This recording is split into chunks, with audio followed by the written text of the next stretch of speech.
दादा बू इस वक्त हम कौन सी जगह पे खड़े हैं? अल्हम्दुलिल्लाह, पहली बात है अल्लाह करीम का करम है कि अल्लाह ने एक मरतबा फिर अपने और अपने प्यारे महबूब के दर की हाजिरी के लिए बुला लिया।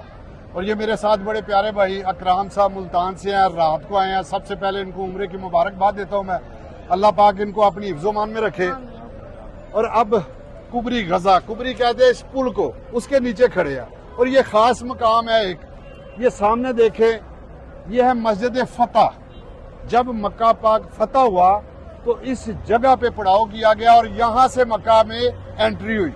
ये है मस्जिद फतह। और मेरे पीछे वो देखें, ये है मस्जिद शजर। शजर बोलते हैं दरख्त को। आका करीम सल्लल्लाहु अलैहि वसल्लम जा रहे थे तशरीफ लेके, तो एक यहूदी रास्ते में कहने लगा, आप कहते हैं मैं अल्लाह का सच्चा नबी हूं, अगर आप अल्लाह के सच्चे नबी हैं तो इस दरख्त को कहें ये चल के आ जाए। तो आका करीम सल्लल्लाहु अलैहि वसल्लम ने कहा, ये मेरे कहने से आए या तेरे कहने से आ जाए? तो वो कहने लगा, अगर मेरे कहने से आए तो बात ही कुछ और है।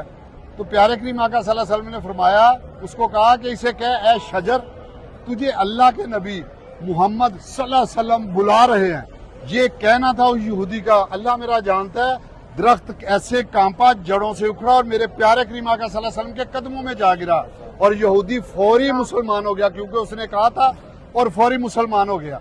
अल्लाह मेरा जानता है, आज खुदा की कसम खा के कहता हूँ, दरख्तों को भी मेरे आका करीम की पहचान है, पत्थरों को भी मेरे आका करीम की पहचान है, जानवरों को भी आका करीम की पहचान है, चरिंद परिंद को भी आका करीम की सल्लल्लाहु अलैहि वसल्लम की पहचान है। अगर नहीं पहचान पा रहा तो ये इंसान नहीं पहचान पा रहा।